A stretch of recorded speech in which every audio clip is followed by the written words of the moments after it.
that the only people that can consume my products are Black people, and then I would need their support, and we don't have enough support of our own people at the moment. We're still fighting for that. Yeah. It's hard for me to tell a German this, but I don't agree with Black businesses in Germany running their business in German only. German people, we don't really count ourselves into the global Black community. We are our own people. Yeah. We've found our identity and our togetherness in music, and everything else became easier. But I'm afraid for Black Germans that if you can't find your identity in something as music, simple as music, then there's a problem. My main reason for starting this podcast was to speak to people who have lived in Germany longer than I have, because I've only lived here like a year and about 6 months. And there's a few things that I see in Germany that, being from the UK, it's like, I've seen this before. Yeah. And it frustrates me when I see it because I kind of feel like I know how the story goes.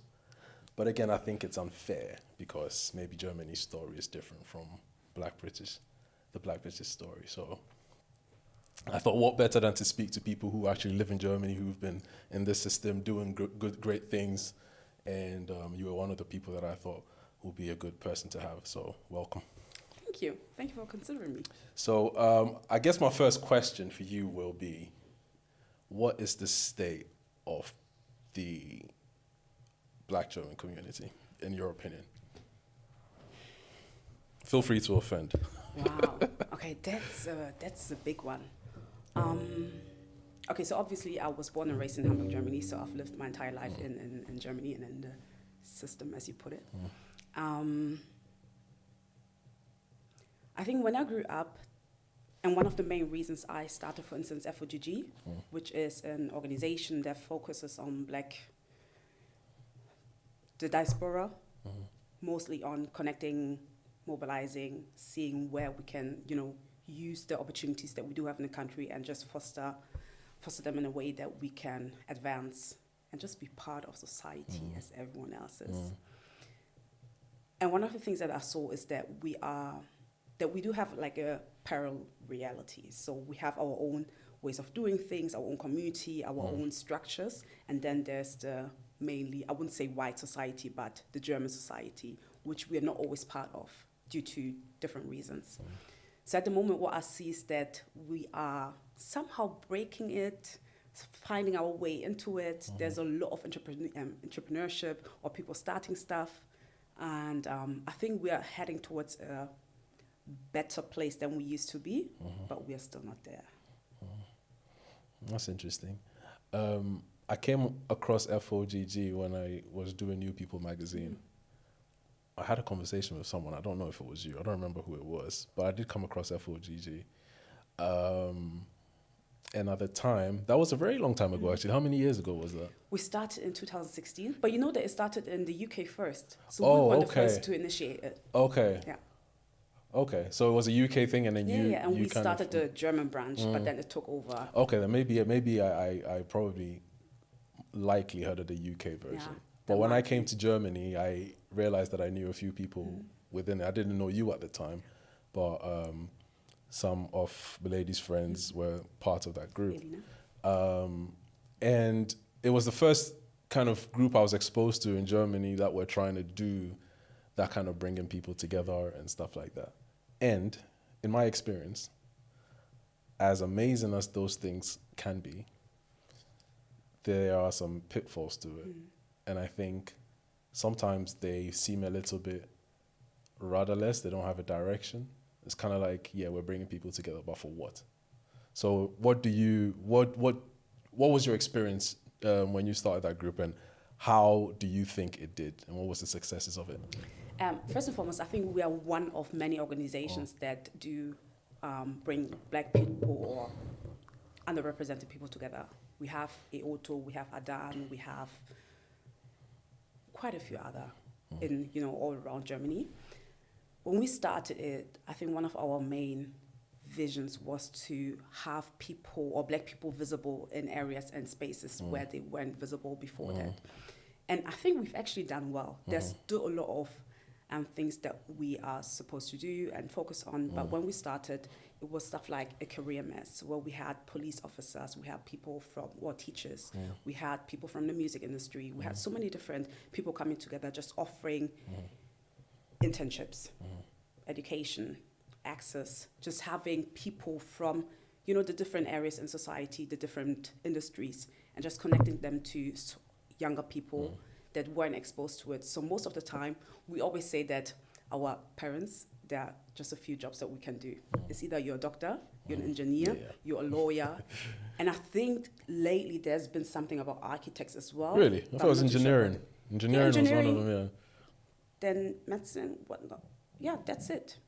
And these were the things that you can do, and there's nothing else. So let's say I am interested in sports, but yet there's no field that my parents are, really helping me get into or supporting me getting into. So just having, the different industries connected with the talents that we did have or we do have in our community.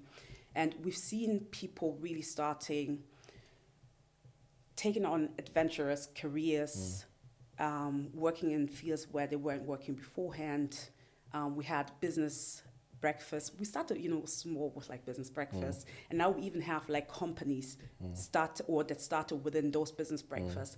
We have synergies in the community that didn't exist before. So I do see that we did advance our community in some way, just by bringing them together and really allowing us to see things that we weren't exposed to.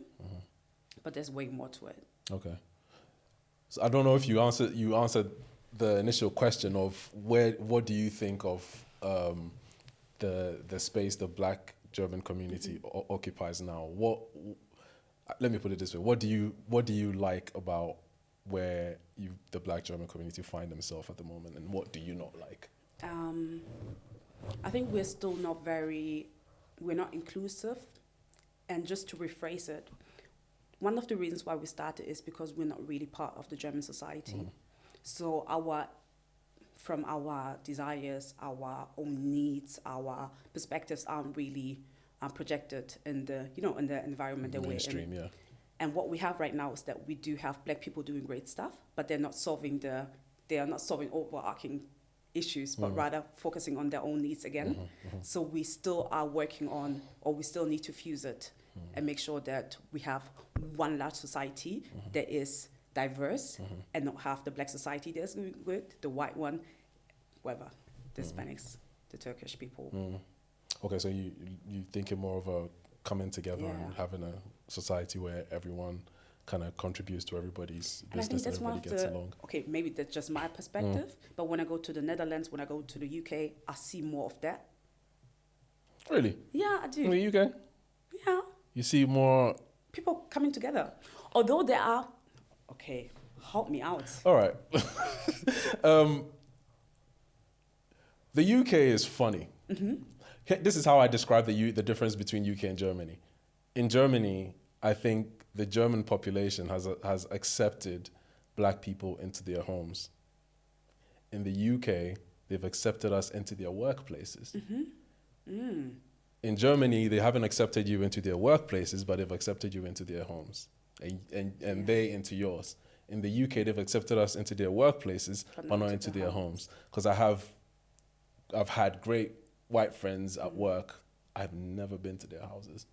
You've never been to their house? Never been to their houses. We go for like drinks after work and all of that, but I've never been to their house. They've never been to mine. In Germany, like I have white friends that I call like mandem, like friends that come to my house, they eat the food, everything. That's funny. But they haven't seemed to kind of embrace you guys in the workplace. Yeah, and they haven't. Yeah.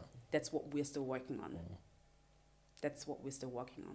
And I think especially FOGG, let's say Adan, that's what we're trying to do to make sure that we do. Because at the end of the day, even if you invite me into your house, I still do need to eat.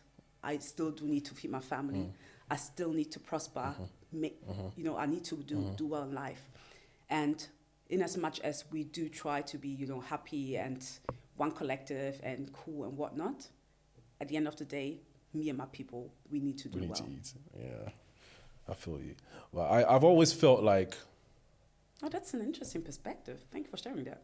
Yeah. I've noticed it. I've noticed it because I've worked in Berlin. I worked for a company in Berlin. I was obviously the only black person there, and it felt a bit weird. They're very nice people. That's the thing. I think Germans are nicer people than English people. English people are very polite, so you can't tell when they don't like I you. know, I German know. people are very Yeah. straightforward. Same as Americans. Yeah, exactly. So I have an idea of how it felt like to work in a German company, and it didn't feel as comfortable working in a company as, being at my white friend's house. Or I think there's a difference there. I can definitely feel the difference in terms of workplace and after work, say home and stuff like that. They're very nice people, but from what I can see as well, I don't think that black Germans have been accepted at the workplace that much. So that's the bridge that needs to be crossed. And I think once that bridge is crossed, you'll probably have a better society than we do in the UK. But the question is, how do you cross that bridge? Yeah. You just described that you have crossed the bridge. In the UK? Yeah. Workplace, yes. Why do you think so, and how did it happen? Sorry, now I'm asking questions. No, but obviously yeah, this we is have what it's the about. conversation. I'm not here to just interview. Yeah. Like, I'm here to literally like share ideas and open conversation. I think one thing that's interesting is in the UK, we were lucky enough to have like the Caribbean people go to the UK a long time ago, and Caribbean people can fight. So they fought for all the rights and went through all the the atrocities and all the racism, and built it up to a certain level where we could, as Africans, could just come in and plug into the system. I'm not saying Africans didn't do that. Some Africans did, but it was more Caribbeans earlier on. So when we came into the system, Ghanaians were kind of slow already. Yeah. So we came into the system. Nigerians are very hot-headed. There's a lot of Nigerians in London, well, in the UK. Nigerians are also very kind of business-minded. So Yeah. things moved forward. And they do bring something to the table as well. Exactly. And they demand to get their fair share of it. Yeah, there was a fight that That's something happened. that the Ghanaians I don't do. think that's happened here because, Yeah. unfortunately for Germany, I think, I might be wrong. Correct me if I'm No. wrong. Sure. Unfortunately for Germany, I think there was more Ghanaians that started to come here. Yeah. And Ghanaians don't fight for nothing. We're don't. comfortable. We don't. Even in I think that most of the Ghanaians coming to Germany are in Hamburg. So most of the Ghanaians that you do see in Germany are around this place. And then you have, I think, Angolans around the Munich area, and then the people from Eritrea around Frankfurt and whatnot. And we are humble. Yeah. We're happy that you're inviting us in. You don't fight for nothing. So I think it's now that obviously the younger people are beginning to see that, we have to fight for something. So there's a little bit more fight. But I think the Ghanaian parents didn't fight for anything. So I think that's the reason why the UK, we've been able to move kind of quicker in the workplace, because we had to fight. And the fight has been going on for a very long time. But the part that I'm also interested in is sort of like the business side of things in terms of black businesses and how black businesses are doing in Germany, and the support that other black people will give to black businesses and stuff like that. How does that look like in your opinion? Before I answer that question, I want to share something on the first question that you asked. You just mentioned that in the UK you had Caribbeans, you had the Nigerian people who not really fighting the fight and making sure that everyone else is comfortable. Now answering your question, we are now the first, or we had, I think around 6 or 7 years ago, where I first saw black people starting businesses, really diving into entrepreneurship. So we do have that mainstream somehow now, where people are bold enough to, give their own ideas a try, and not just thinking about I'm an artist and I'm just, I'm just continuing my artistry, but really understanding the industry. So the question was how we're doing business-wise. And I think that we are now getting an understanding on what business really means. Okay. We haven't In what really, sense? the understanding of what business really means is actually not just having talent, projects, ideas, but understanding industries, understanding negotiation, understanding how to frame your ideas into solving issues, not just, or sitting at tables with people and trying to negotiate financing and whatnot. Yeah. We haven't done that. I know when I started Ashes and Soil, I was just a creative that wanted to do something cool. Yeah. Yeah. I just wanted to come up with something that the world hasn't seen. Yeah. But I didn't really understand what it means to not just have a project or an idea, but really build a business. And we do see a few people now from Nana Edison, for instance, and a few other ones around it, but we don't really understand the business side of it, I believe. Okay. Or we're starting to understand understand it. In the spirit of this conversation, I always want to kind of give ideas of what my opinions are about how, fortunately for me, I was doing New People magazine about 2000 till about maybe 2015, and that was where I feel like the Black British people started really like getting into business, and that's where we began to see our power. 2000? 2015. I mean, we were doing it before, but around 2015, you saw a shift that was slowly beginning to trickle. And for me, and what I've noticed about Germany and comparing it to UK is, in the UK, right now, I'll go back and kind of clarify, but right now in the UK, between the coronavirus period and now, I was part of a business group, WhatsApp group, and other people I know around me. I know about roughly 6 people whose businesses have crossed $1 million in sales.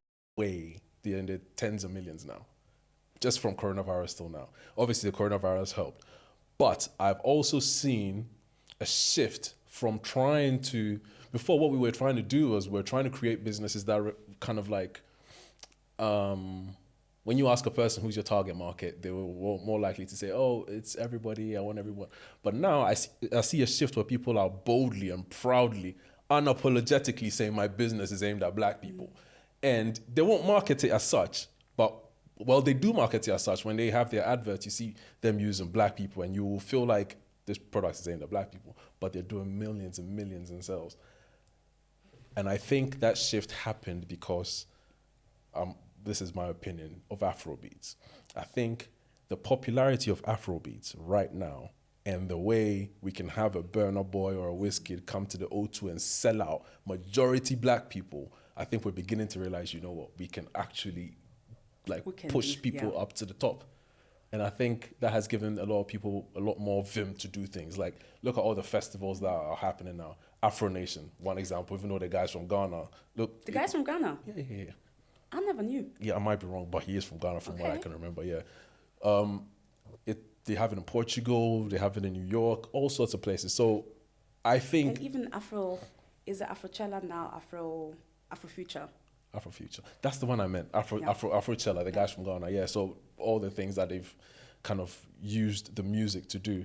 And in the UK, we've owned our music. We've owned our grime music, our garage music. We've owned our R&B, everything. We've owned it as Black people, at least at the forefront of it. In Germany, I listen to hip hop and it's all Turkish and white people. Yeah. And I'm like, what's going on? I mean, we do have people like Sirius Klein. I think we've talked about it earlier. We do have Kevin Colt. Calvin Colt? I think it's Kevin Colt. I'm not a music guy, so I won't be able to tell you about all the aspects of the music business.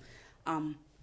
But one thing that I want to look at is the fact that we are now learning to own our identity. Yeah. One thing that you said is with, the Caribbean guys, the Nigerian people, is that there's some form of, Afro-British or identity in the UK. Yeah, absolutely. We don't have that. Yeah. Even when you were saying that they're inviting us into our houses, the question is, are they inviting me with all of who I am, or just what they can take? Yeah. Okay. Because most of the time, oh Lord help me, because people will look at this podcast and will come at me. But most of the time, especially where you have very diverse friend groups, you can tell the difference of, let's say, a Black woman amongst her Black friends and a Black woman amongst her white friends. The same goes with Black men and whatnot. There is some form of you shrinking down who you are just to fit in. So I do love the idea of us being welcome in the houses, but I do see a difference as well. Okay, that's interesting. So now going back to music, We do have even people like Sirius Klein. People have been telling him, you know what, rap in German, rap in German, rap in German. Obviously, he won't do it. But it's just because that's something that we can more likely accept because it looks like us. And music is so personal. It's so creative. It's like you pouring out who you are. And I think not all of us have gotten to the place of owning who we are and pouring out from that place instead of just, catering to the needs of everyone around us. And I think music is one part of it. So even if I'd say that, let's say I have a business and it's a mainly black-owned business, that might be an issue. Because that would mean that the only people that can consume my let's say my products are black people. And then I would need their support.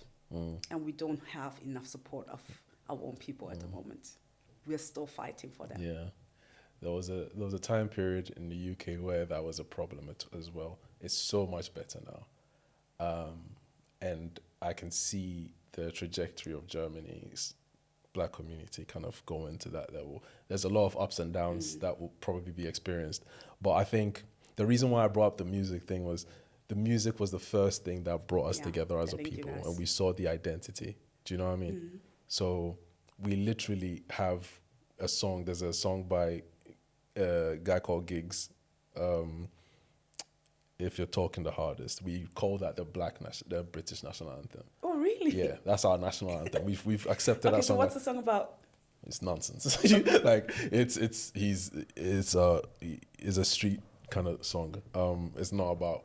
It's about his life in the streets and all of that. But we like him so much and his music, and that song in particular when it first came out a long time ago, and the troubles that the mainstream media and the police gave to this particular musician, kind of canceling his shows and everything. So we supported him because they were just giving him so much hell. We just adopted his music and that song in particular as our national anthem. I say that to say we've found our identity and our togetherness in music, and everything else became easier. Yeah. Slowly it became easier, but I'm afraid for Black Germans that if you can't find your identity in something as music, simple as music, then there's a problem.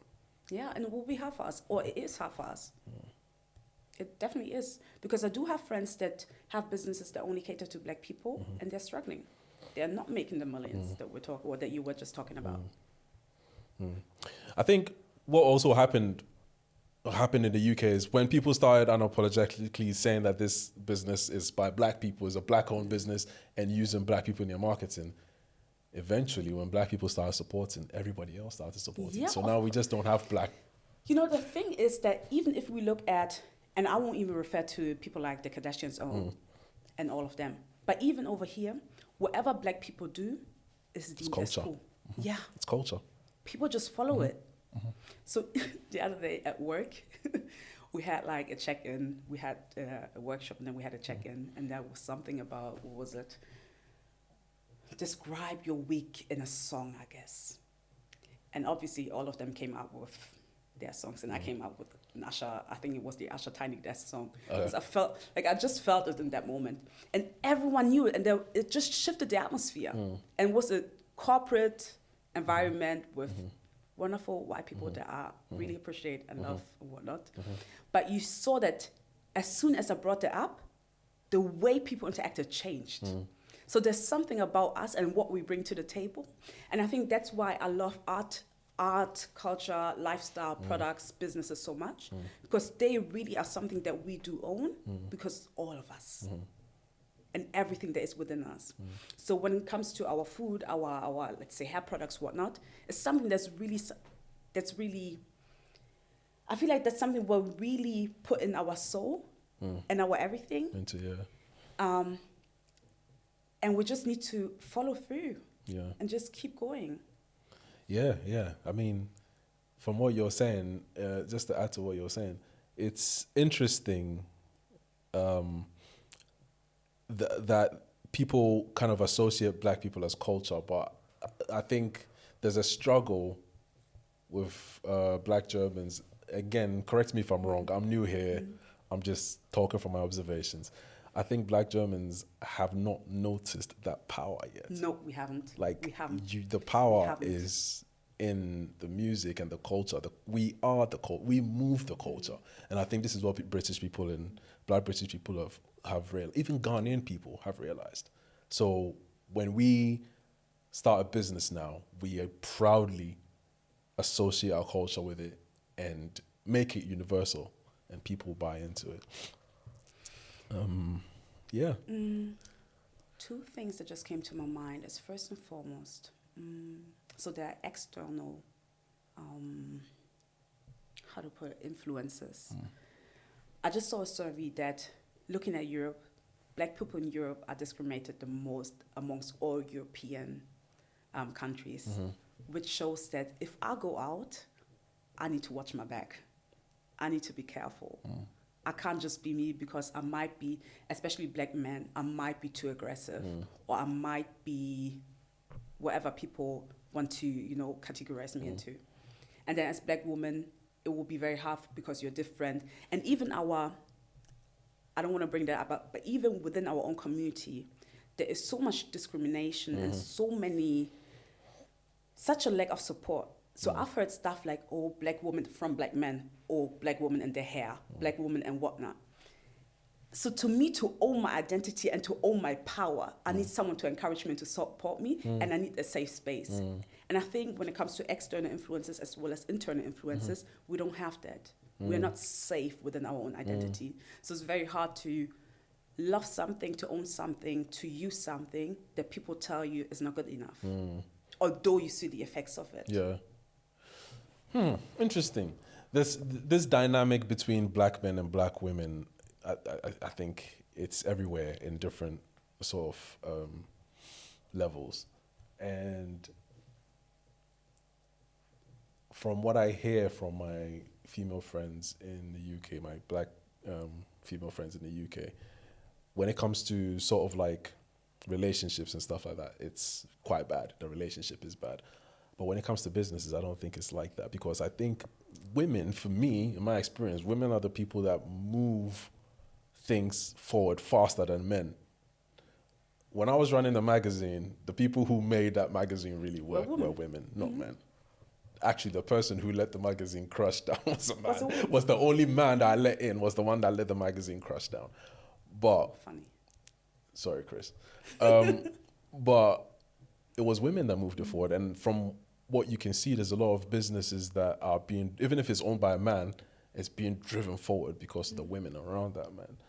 So I don't know what the relationship in terms of business is like between, Black German men and Black German women.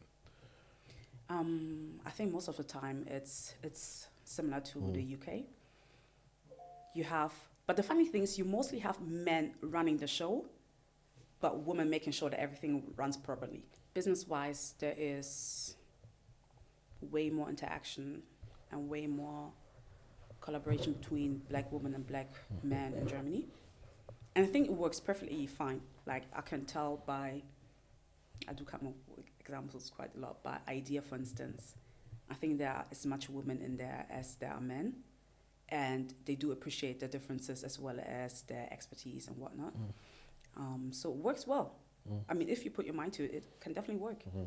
Okay. I think when it comes to relationships, it's different because it hits home, and it's way more, there are way more traumas and work that needs to be put in terms of, the way that we were brought up and the things that we saw. And when it comes to business, it's business. You have a business mind, yeah. you do or you don't, kind of thing. Yeah. If you go home, you go home. Okay. So I've come across a few German people who started their own businesses, and they're great people, great business ideas. But Execution is an issue, and I think Black Germans, obviously you live in Germany, so you're in a German society, so you do what Germans do. I think Black Germans have adopted the German thing of keeping things simple and not... Elaborate on that? Like, for example, their websites. All these people I know, I've been on their websites, and their websites are like... Terrible. I won't say terrible because I know them, but yeah. I mean, I don't know who you're talking about, so I would say terrible, not talking about anyone in particular. Yeah, in particular.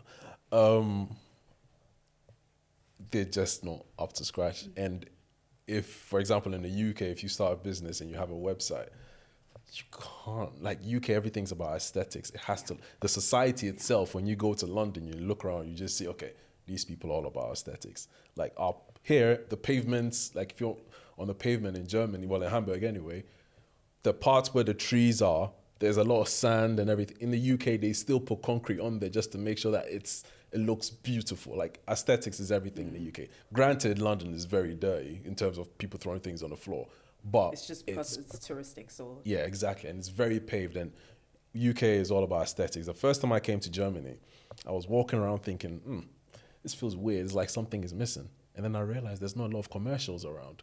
oh, funny, yeah, Yeah. that's true. But when you do see the commercials, it's just very standard. Just, buy my products. And they're not inviting as they're well. not inviting. They're not Exactly, that's the creative. word. Yeah, And I think Black Germans have adopted that German. most definitely. Yeah. And I think that's why I initially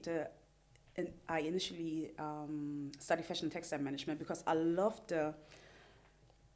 just don't love creativity, but I love beautiful things. And I love to make things look beautiful as well. A friend of mine said that I'm an aesthete, so that word is new to me. Your aesthetics for Ashes and Soil is really good. Yeah, thank you so much. It really is. And I love that so much. I mean, it's money, it's time, it's a lot of creativity, it's a lot of effort that you have to put in. And most of the time, German people, there's a word, or there's a way or there's a phrase that we use, Mittel zum Zweck. So you just do stuff in order to get stuff done, or you do stuff in order to make sure that, It's let's say, it's done. yeah, it's done. If I want to sell a glass, I would just make sure that the glass is sold. I don't care about the packaging. I don't care about the shop merchandising, the environment that I'm selling it into. I'm not even caring about a brand experience. And I think that's what I love about Apple so much. It's mainly about the brand experience. We're not even buying the products. We're just buying the experience. Even the packaging, the 7-second rule, it's just the experience that people are selling and are being sold to. Yeah. And I think that's something I'm definitely with you when it comes to that we haven't really given thought to. Yeah. I see kind of like they haven't really kind of sat down and thought about, how am I going to brand this product? What are our brand colors? What message does the logo convey? Apple does that amazingly. And even when you go to, I think that when you go to the Apple Park in California, and even all our offices, like all Apple offices, when you step inside an Apple office, you know you're in Apple. It looks like the phone. Yeah. Do you know what I mean? Yeah, it looks like an iPhone. Yeah. It looks like an iPad. It's really weird the way they do that. But I don't see that sort of, except maybe your bigger companies like the Mercedes and the Porsches and all of that. They are okay at kind of branding and marketing, but that's because they're international companies and they have to do as such. But more like the local businesses and the businesses that mainly operate in Germany, just branding is very terrible. I think a lot of Black businesses here have adopted that. And the second thing I have an issue with, and this is a controversial thing, but it's hard for me to tell a German this, but I don't agree with Black businesses in Germany running their business in German only. Especially so you if you're think that e-commerce. there should be like let's say a global perspective. Should be a global perspective. If you're a Black person, there should definitely be a global perspective, because that's where your money is coming from. Like the businesses that I mentioned before in the UK and stuff, they have customers in America and all over the world. That's where their money is coming from. So if you're going to run a business and it's an e-commerce business in Germany and you are offering like your communication in only German, you've left out a majority of Black people around the world who are probably going to be your main, do you know what I mean? It's funny, I don't even know who told me that once, but you leave the German language at the airport. Yeah. There's no, I think I was listening to an interview by Trevor Noah, and then he used a few German phrases, and I was astonished. I felt like, bro, you're part of me now. Because I would rarely walk around, wherever I am, and then hear people speak in German. Yeah. German is not influential. It's And we're nobody not speaks really German. spread anywhere. Yeah, it's only German. Yeah, It's German, so I do agree on that Germany, too. Austria, Luxembourg. It's a few places. Switzerland. Yeah. So you And leave even the out places that you just mentioned, these are not places where there's black a lot of people are. So you leave out So a there's whole no need, yeah. lot of black people that would potentially be wanting to support Mm. what you do. And also what that also does, apart let's moving aside from the sort of like the e-commerce and business thing, even the services, if you're going to have a restaurant or even a club night, whatever it is, it's all in German. And as an English person, when I was in England before I came to live here, if I'm coming to, let's say if I'm coming to Hamburg for the week and I'm looking for something to go to, it's all in It will German. be hard for you to And even find if I something. understand that this is a rave, it's a club night, I understand that. The fact that it's in German doesn't Not appeal to me. appealing, yeah.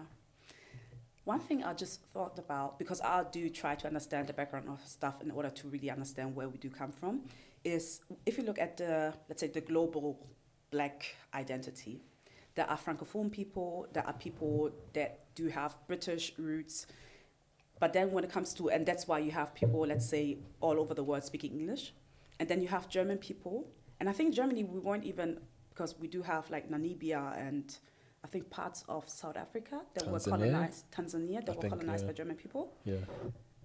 But at the end of the day, I feel like German people, we don't really count ourselves into the global black community. We are our own people Yeah. for whatever reason. It's the language. Yeah. It's a barrier. And it's hard to say this to German people because you probably consider yourself Yeah, yeah, I Germans, do. as a British person will consider himself British, and that's your language. Yeah. So it's part of your culture. But I think you need to recognize that there is a wider culture out there that you're also a part of, which is more you than maybe the German identity. Maybe that's up to every individual to interpret that. So I feel like sometimes the language thing, because it hurts tourism. Because when a black person comes to Germany, I remember a friend of Milady's cousin came to Germany and we picked her up, and when we dropped her off, she's like, "Oh, what's going on this weekend? Where can I go this weekend?" And I drew a blank.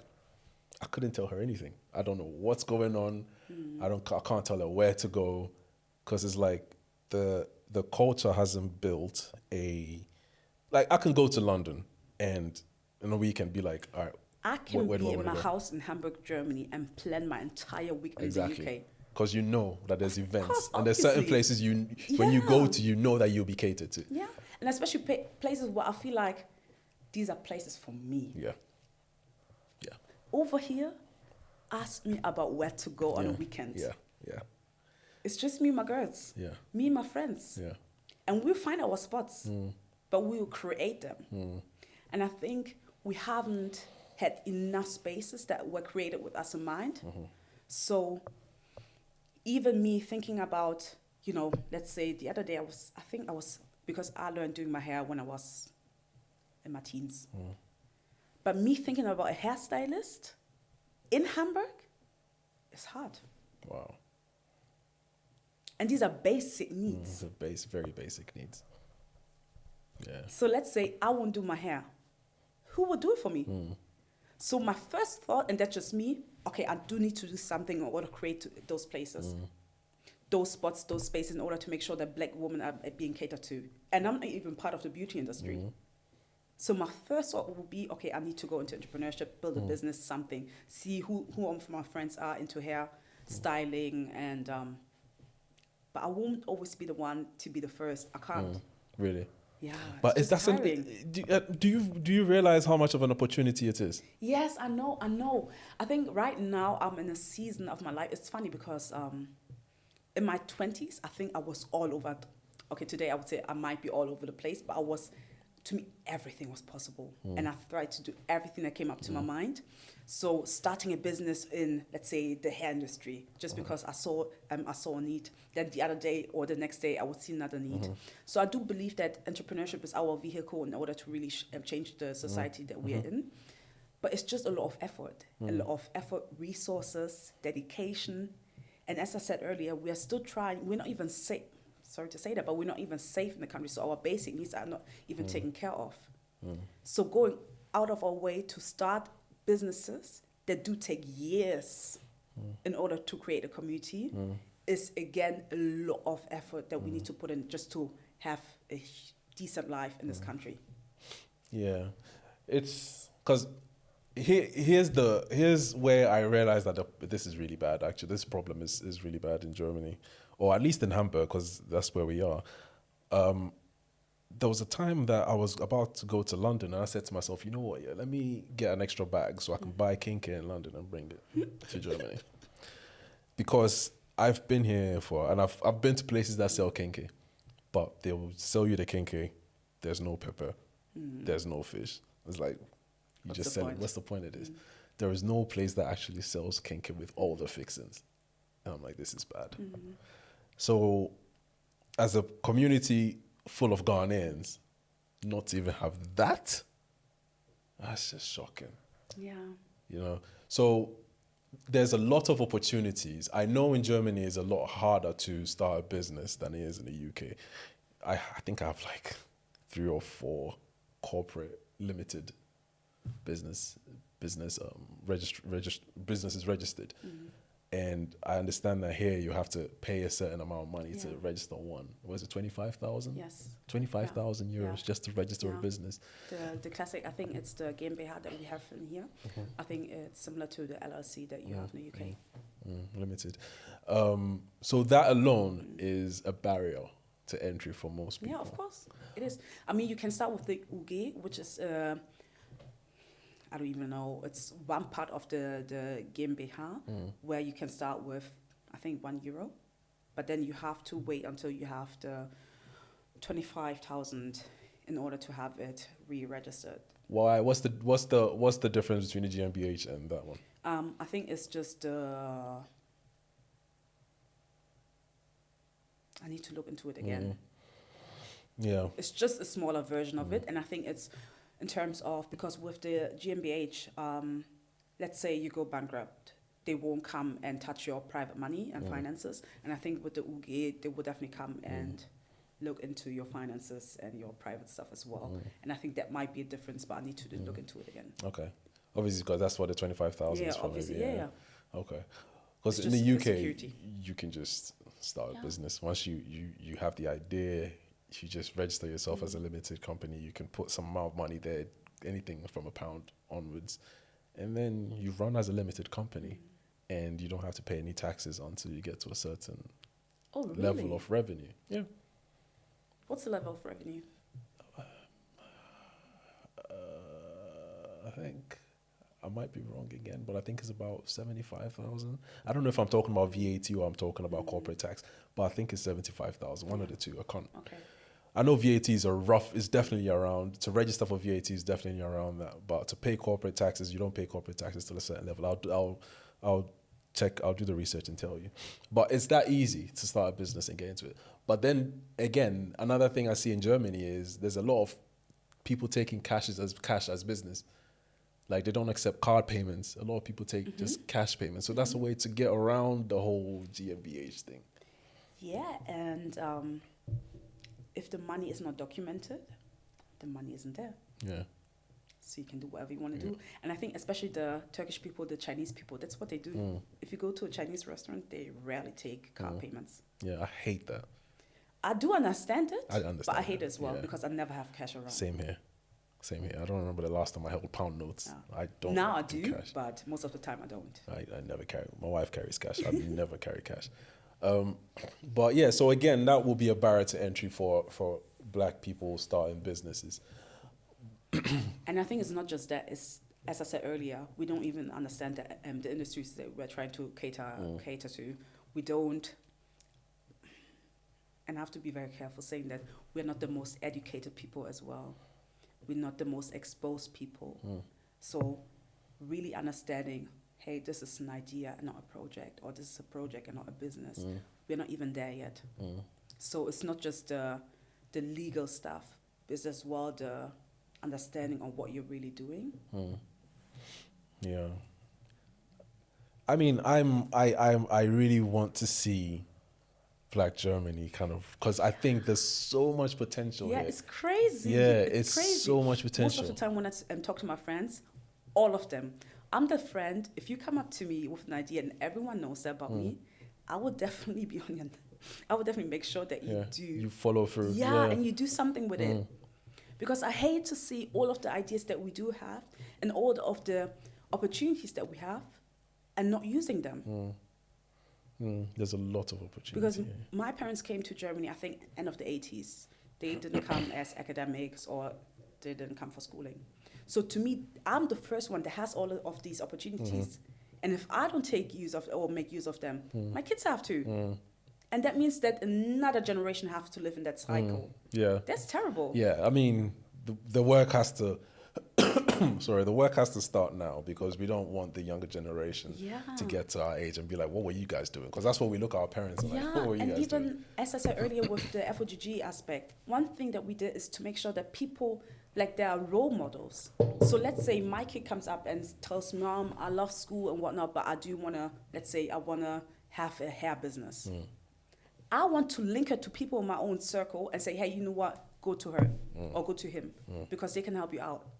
And at this point in time, I can't. Yeah. Sheesh. Yeah. So we are then forced to follow on journeys and paths that do exist, but might not be ours. Yeah. So where do you see the little lights at the end of the tunnel? Where do you see the solutions happening?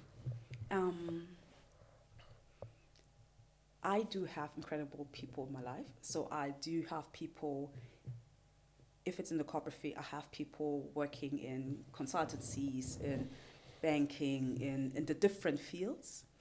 When it comes to the creative aspects as well, I do see people being in companies catering to the luxury market. I do see people in singing, music. A friend of mine, and that's one of the stories that I love. A friend of mine, he's actually like a small brother of mine. When he started because his mother was a singer. So he started with singing. He then decided to actually go to the UK and then study music. And then he started, learning the saxophone. And now he's touring worldwide with the big artists. And that's what I love to see. Seeing how people understand that their craft actually means something to the world. Yeah. And then just going for it. Yeah. And these are the stories that I do see in real time. These are the people around me. Yeah. So there is a way. There is a way. Yeah.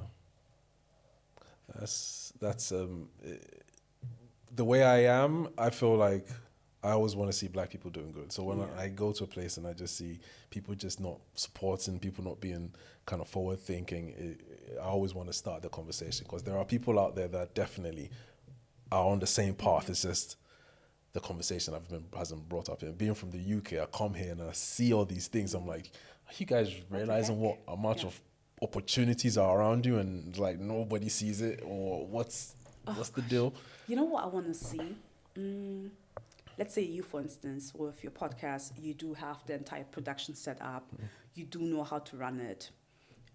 You said that you are into production as well as publishing and production, marketing, content management. Yeah. So let's say, for instance, I start a business and there are certain aspects, because as I said, I don't like social media. It's funny because I wouldn't consider myself an introvert, but when it comes to social media, I could care less, which is bad because that's where you get the exposure.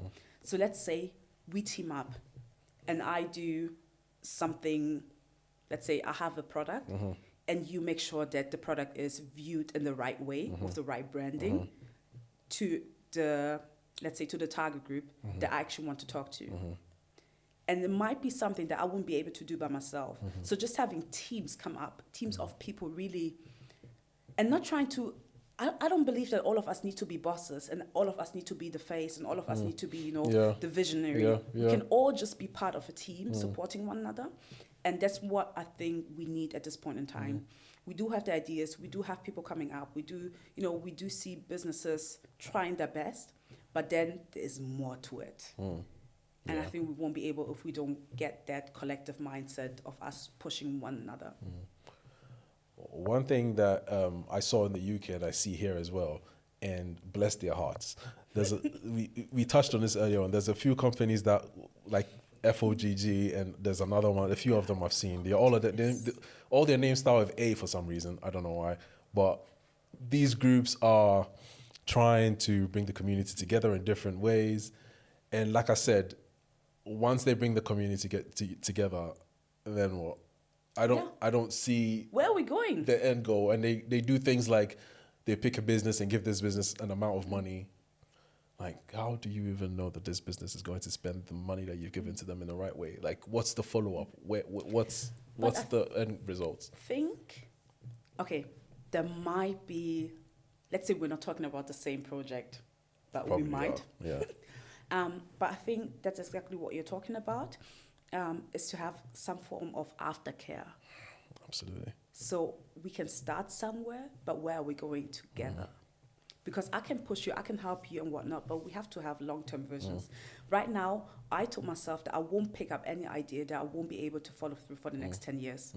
Unless I can dedicate the next 10 years to it, I won't do it. That's a good idea. Because otherwise, I would just hop onto something, do it for a year, maybe 2, and then what? Just leave it. Yeah. And it won't work like that. So even, let's say, Ashes and Soil, to me, it's clear. Once I go back to working on Ashes, I will have to do it for the next 10 years. There's no way around it because it's consistency that keeps us in the game. Yep. 100%. Nothing else. And I don't know if these groups are really teaching that aspect of things and how consistency is the key and how to stay consistent and being a real support system to these companies. And I mean, bless their heart. Like I said, it's a good thing. We did that in the UK for a while until we realized if there's no money coming in, it's a waste of time. Of course. So now what we find now in the UK is that these kind of groups have moved from just being supportive to actually saying, you know what, give me your products. Once I have a bunch of brand names under my umbrella, I'll go to Selfridges and say, Black History Month, can you give us a space? Yes. So there's Black Pound Day. So it's a company now. Every one day of every month is it's Black Pound Day. So you spend your money with a black business. There's I work with these people. There's Jammy. Again, they take your products. They have their own platforms. They work with Barclays. So sometimes Barclays has a magazine. They will introduce the people in the support group to Barclays. Or when Barclays is doing some sort of a staff thing, they'll be like, oh, Brim's bottles can print your bottles for you. So pay Brim's. So they're actually making sure that there's money, revenue coming in. And that's what we're beginning to see now. We've stopped the let's support in theory to let's support and help you get money, and we make money in the process. So I hope that Germany gets to that point, but I don't know if the conversation is happening. I think these companies are too focused on trying to be the Oga at the top. Yeah. And I think one thing you just described is really understanding the ecosystem. That, as I said earlier, a business is not just a talent, or you can't start a business by just having a talent, or just having a popping idea, or just seeing something that you might be able to, cater to, but really understand the entire ecosystem and understanding your place in it. And with all the different, even the social impact organizations, there are so many different ones, and I think most of them don't even understand where they fit into the picture. So we're all trying to do the same thing without understanding that, hey, this might be your piece of the cake and that might be mine. It might not be the same one, but we can actually help one another to become, this wonderful cake that serves everyone. Yeah. And unless we understand that there is an ecosystem to it, and me, myself, I won't be able to cover all of the aspects of it, it will be very hard for us to push through and get to the point of having break-evens, actually having revenue, and then really having a part or a share of the market. Because right now we don't really, and it's that's just what most of the people, smokes and mirrors. Yeah, and that's what most people are struggling with, because, as I said, they don't even understand what market am I catering to? What are the dynamics of the market? Who are the people that I need to talk to? And the people you're catering to, what are their goals? Yeah, what are their goals? Yeah. And how can I help them? Help them, really help So them. it's such a subjective approach to business. And that's why I'm like, whatever I bring to the table might be something that means something to well, but I need to go out and understand what the people actually are about. And we don't do that. Yeah. I think in the very least, they're looking at this all wrong. In the very least, I think they need data. Let me ask you a question. What do you think, because I know the black Germans don't understand their power yet. Do you think white Germans understand the power of black Germans?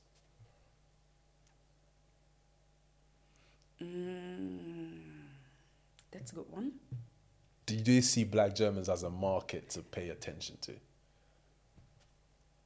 No.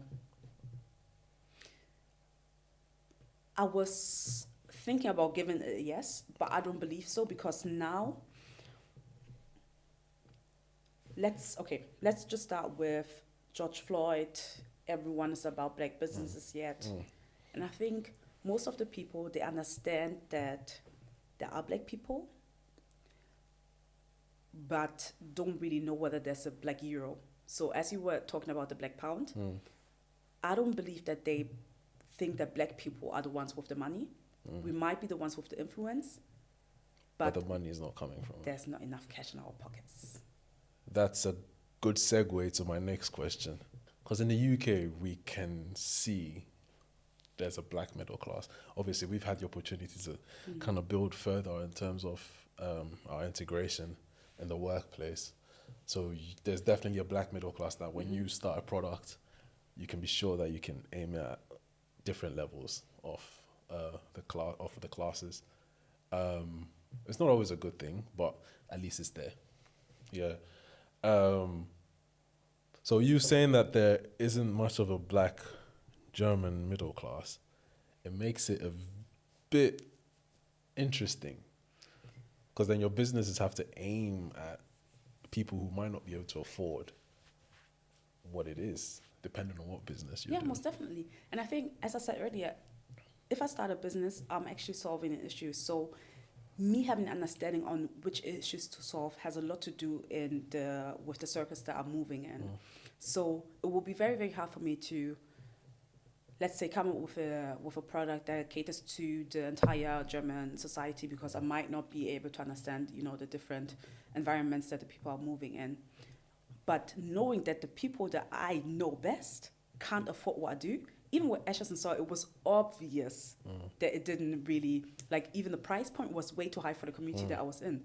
So that makes it hard to really move in a way and, do something that is new, do something that is a bit out of the box, and still pay the bills that you need to pay. Yeah. And one thing that just came to mind whilst you were talking is that we can't have businesses or prospering businesses without having people in the workforce. We can't just be on the entrepreneurial field and not be in the corporate environment as well. Yeah. Otherwise, we will be walking in circles trying to come up with stuff that our people can't afford, Yeah. which is hard. And again, we're not even there where... Today, I was talking to a friend of mine because I went to the massage and did some self-care. And she was like, wow. And I was sad. She found that special. Yeah. And to me, it was like, that should be our basic maintenance. Everybody should be able to. Yeah. Yeah. As I said, it should be basic for me to go to a hairstylist at least once a month and just fix my hair. And everyone else in society is able to do so because there are, different hair salons doing that for people. So why not us? Yeah. So do you think the solution might be to focus on businesses that can be more affordable to other people? Because there's certain things that are basics that other people are doing. For example, they may not support it, but for example, if you started a drinks company, you make soft drinks or whatever it is, which a few people have done in the UK, you should have a market for that, because everybody can afford €1.50 or whatever. Do you know? So what do you think? Do you think that would still be an issue of support, or do you think that would? I wouldn't say that there would be an issue of support, but the question is whether there's big money in it, because the how do you put it, the margin, is it the margin? Won't be, depending on, I'm not into drinks production, but won't be as high as other products. And then you would have to sell at least 3 times, 4 times as much in order to get the same revenue. So yeah, it might be a solution, and maybe it's something that we can do to just look at our basic needs in order and starting to create products for that, and then use that money to reinvest it in different areas. Yeah, because even things like restaurants where people eat, I know there's always the thing of when, for example, people instead of people going to Ghanaian restaurants, they'll be like, I can do this at home, kind of thing. Yeah, it's crazy. That was in London as well, but it's not so much there. There's a Nigerian restaurant in Oxford Street now. What's the name of it? Anish, I Anish, think it no. is, in Oxford Street. Oh, I love it. That is I progress, love it. and people actually go there. Yeah. I've never been there, so I don't know what the food. I'm sure it's good, but even things like restaurants and eateries and places where we can eat, people like these are things people. It doesn't have to cost an arm and a leg. Yeah. It can cost like 12 euros or whatever for a simple, nice home cooked meal. In a restaurant, we should be able to have these kind of things going. So, I mean, when it comes to the more luxury and expensive products, then I get it. But when there's other things also available that can be businesses, Why not do that? yeah. The one thing I will give Germany though is there's a lot of Afro shops that actually are owned by black people. Yeah. I will Yeah. give that to Germany. It's funny because because when you were referring to you packing or checking another suitcase whilst you go to the UK, I do that too. Yeah. Because I do get my stuff from the UK then. But those places are owned by the Asian people. Yeah. Which to me is funny. Yeah. Funny as heck. Yeah. But the reason being that I think that most of it is owned by Asian people because Asian people stick together and they give each other the connections. And they do understand that there's a black market amongst black people. Black people. That black people will come there and buy it. So that's the one thing in the UK that is like, I don't like the fact that, I mean, we should support everybody's businesses, but we should understand that why is it that all our hair products and skincare is from other races every time? I mean, there's some that are black owned, but they're not around that much, and you have to do a bit of a trip to go there. I do, when I have the time, I take a trip to go down to Tottenham, to just go to the black person shop. But not everybody will do that. Obviously not. But yeah, and I think the corner shops and stuff, I think the Asian people have cornered it, and like even the Afro shops in Brixton, they're all owned by Asians. So that I'll give Germany props for that. All the Afro shops I've been to are owned by black people, all of them. Yeah. So There's that's good. one it's not even an Afro shop, but they have like beauty supplies and whatnot. And I think there are Asians too. I haven't seen that yet. And as I said, to me, that's funny. Yeah, so let's give Germany some props for that. So it's things like that. So if we can build on things like that, like the Afro shops and the Afro shops need to start branding themselves properly and advancing and doing. There's this woman I came across, Mama T. Mama T, but she's not from Hamburg, is she? She's in Hamburg. I saw her on Instagram and she was branding her thing so well. I was like, nah. I drove to her shop just to go meet her. I have pictures of her. Just to go meet her and tell her that, you're doing it right. And I bought a few things. And so things like that, like people need to start kind of pushing their businesses and their brands forward and, starting little things like that. And I think we can, it's hard to, because I was thinking about starting something that kind of required a middle class market. Yeah. I don't know what to do with that now. I'm not going to say it here, but I don't know what to do with that now because it would require people paying. Yeah. I'll tell you off camera. Yeah. It would require people paying, actually being willing to pay. And there are people paying. Yeah. There are people. As I said, it's not, if you look at the demographics, obviously there are much more people not having enough money. But even if you look at the kids now, they're all wearing essentials. They're all walking around with the Jordans. Like, they do have the money, somehow, some way they do. But then the question is, do they see something of value that you're offering that they want to buy into as well? So depending on what you are trying to come up with. If you come up with something that's a good idea that then you brand it well, it has some form of acceptance by the larger society, obviously people will pay for it. Yeah. I wanted to do that, and along with that, I wanted to build a database of black Germans and black Germans of all classes, and obviously middle class will be important as well, because I think it's necessary. Because a business will not take you serious until you have a database of. Even looking at building a business, at some point you will have to talk to investors, and they will ask you for data. They'll ask you for the target group that you're trying to address. And if there are no numbers, no figures attached to it, it will be very hard for you to debate that there is a need and that there is a niche and that there is a community that your business is validated by. Yeah.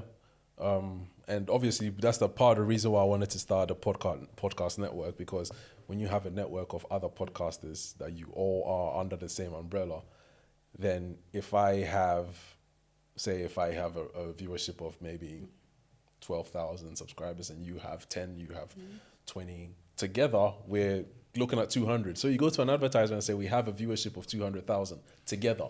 Just pay us collectively. We will share the money amongst ourselves. That's our problem. You don't worry about that. Pay us collectively and your adverts will be available on all of our podcasts. It's funny because there's a woman I know, she does exactly that. She has like an ambassador group. And what she does is whenever you sign up to her newsletter, she counts you into her network. Her readership. And then she goes to all these companies, looks at all the, let's say, all the followers of the different people that are part of her ambassador group, and that's what she uses. Yep, data. Email addresses. Yeah. Email addresses, like, it's very important. So for me, being here, my goal right now, apart from the podcast and obviously other things that I start in the UK, I want to build a database of Black Germans. Yeah, I would love that. Somehow. Let me know how I can support. Because if you have that, and I want it to be in the entertainment space. Entertainment space means music. Hospitality, entertainment, hospitality, not clubbing. I don't really club anymore, but I'm a fan of, going to Have a good time. bars and live music events and jazz clubs and stuff like that. And if I have a database of people that I know will attend to venues that do these things, I can then speak to the venues and be like, hey, I have a database of 20,000 people. What are you saying? Yeah. Do you know what I mean? It's a I hear no-brainer. you. Yeah. So I want to start a database. That's how I'm going to start a database. I'll tell you afterwards. Yeah. Yeah. Okay, I love that. Yeah. So yeah, should we leave on a positive note? Yes, let's do that. You tell me. Positive note. What is the positive? What do you feel like it's going to kind of be in the next few years, be a positive for Black Germans? One thing that we touched on is that I do see quite a few people, especially from the younger generation, that are in the different corporate fields. So there are people that I see are into science, into like the different, like not as we did, being very limited to just a few jobs, but being exposed to quite a few different things. And I was talking about having a middle class. I do see a middle class rising up.